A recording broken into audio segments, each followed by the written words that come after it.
Hi, my name is Mizu and welcome to Mizu's Kdrama Corner. Today we're going to be reviewing Arthdal Chronicles Season 2, which is also known as the Sword of Aramun.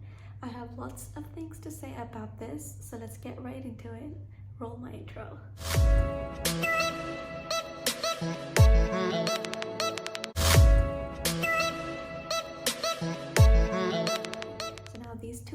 These two main characters have been replaced. Tanya is now being played by Shin Se Kyung and Saya is now being played by Joon Gi.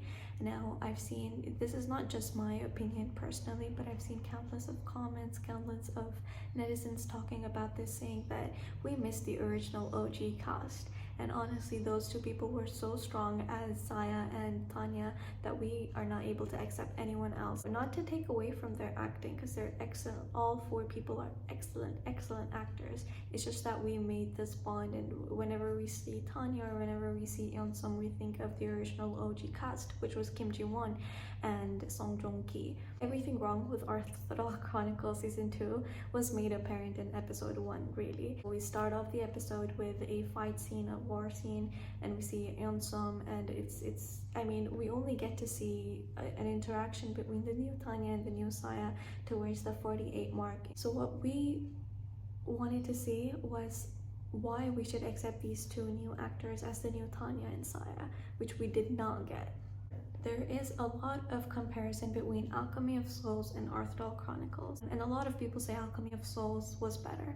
I would disagree. Arthdal Chronicles Season 1, though it may be a little bit draggy, though it may have a lot of tribes and a lot of characters, but it was still something that was new in the K-drama industry, that was fresh, and that was executed quite well. Yes, they delayed the Season 2 for a very long time. Yes, they changed the cast, which put them at a very huge disadvantage, but I would still say that Arthdal Season 1 was brilliant.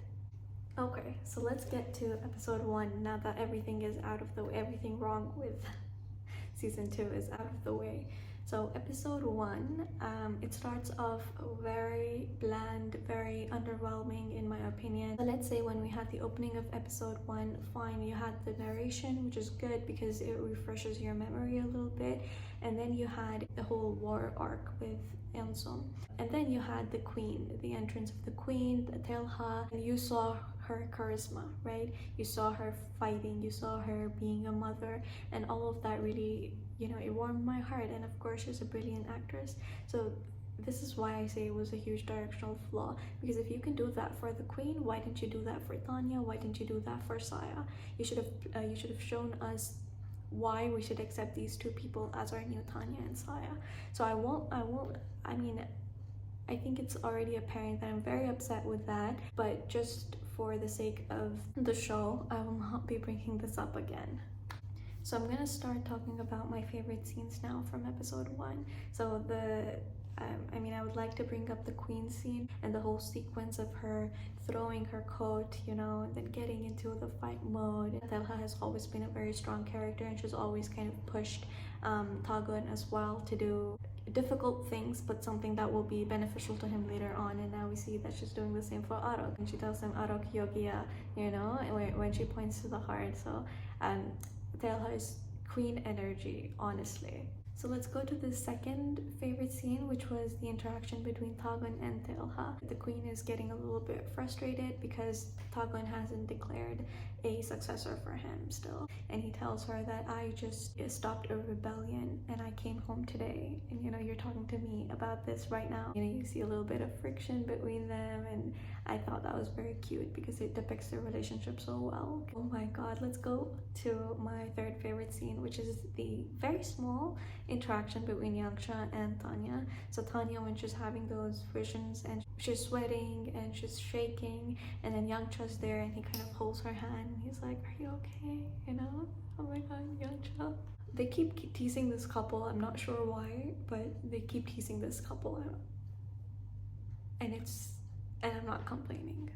Okay, so the last scene that I'm going to be talking about from episode 1 is the interaction between Saya and Tanya, which was only given to us towards the end of the episode, like on the 47 or 48 mark. This is the first time Saya tells her about Eunseum. I think it's been now 8 years that she hadn't seen Eunseum, she hadn't heard from him. I've heard a lot of negative comments about Shin Se Kyung. Some people also refer to her as having a little bit of a static type of acting, but whenever I think of historic dramas, whenever I think of a lead character female who needs to have a range of emotions but also that authority and that strength inside of her, I think of Shin Se Kyung. She's done countless historic dramas. She was there in Six Flying Dragons as well, and she was excellent. Now, my opinion of this show at the end of episode 1 was something that I was still very confused about, in the sense that I don't know if I want to continue it. The first few minutes or maybe even the first half of the show were not engaging to me. It was very underwhelming. It was very disappointing, dare I say. But of course, it's Arthdal Chronicles. It has that name attached to it. So I still decided to go ahead and watch episode 2 and then make my final call. And I was all for it. I knew I would hate it. I knew I would drop it. But after watching episode 2, I changed my mind. And here's why. So this season is largely because, of course, now Tagon is on one side. He's the ruler of Arthdal, and then Eunseum, he's the ruler of the East, or the Ago tribe. So there's, this whole season would be like a war between them, right? And then of course we'll get to see a little bit of Saya and Tanya and who are they with. I'll just go into some of the key points or some of my favorite moments from this episode. I think we have a little bit more compared to episode 1.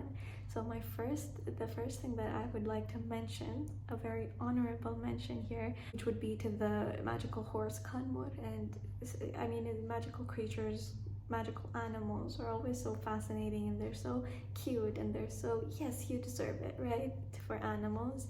So this is amazing. I love to see a very strong kind of horse, and he's a commander for all the other horses. It's very nice to see. Another scene that I really liked was Eunseum's victory from the battle. So we see that once he was victorious, he goes back to his people, and we see the dual personality here, like how he smiles. Even in his smile, you can see that dual personality, that this is Eunseum, this is not Saya anymore. We also get to see Yangcha's face in this episode, and we get to see a little bit of his backstory, where Tagon says, I give you permission to now speak, your punishment is over. So I don't know what that's about. I'm not sure if they mentioned that in season 1. I don't recall, so if anybody knows, just please let me know. But yeah, we see Yangcha's face now, which is interesting. I'm sure they're gonna tell his story as a sort of a filler, which am I excited about? Not really. But I mean, it's fine. Khalas, let's go. Of course, we definitely now see the friction between the queen versus the king versus Nerha, which is Tanya. The king and queen, of course, get weary of Tanya. What is she up to? What are these bracelets that she's kind of selling to all of these rich people?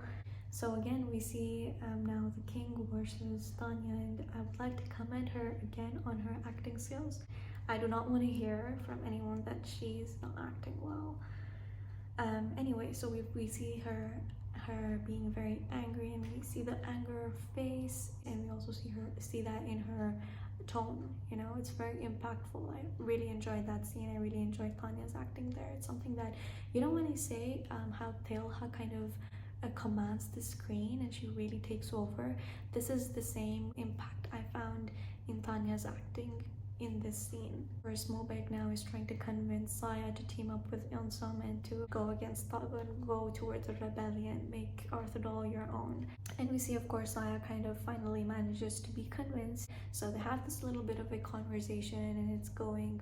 And then Eunseum says, I saw you in my dream. It was a person who looked just like me, and he was locked up in a small dark room. He goes out in the open, and then he sees the sky.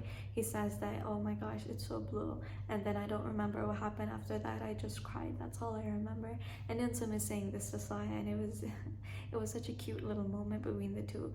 And this is really when I started feeling that there might be something to this season. There might be something that I really enjoy in this season, which is the bromance between Saya and Eunseum.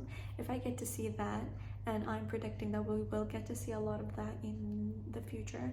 We'll get to see a lot of bromance, we'll get to see a little bit of interaction between Tanya here and there as well, and that's something that's enough to keep me going, to keep me watching. So I'm very, very excited.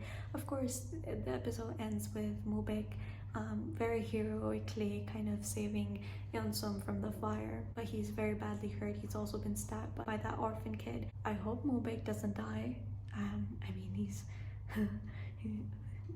my heart, you know, he's such an important character, he's such a lovable character. I hope he stays. That's all for this video. I don't have anything else to say. I would really love to hear from you. If you're enjoying it, are you watching it, how are you feeling? Let me know. Yeah, see you later. Bye bye.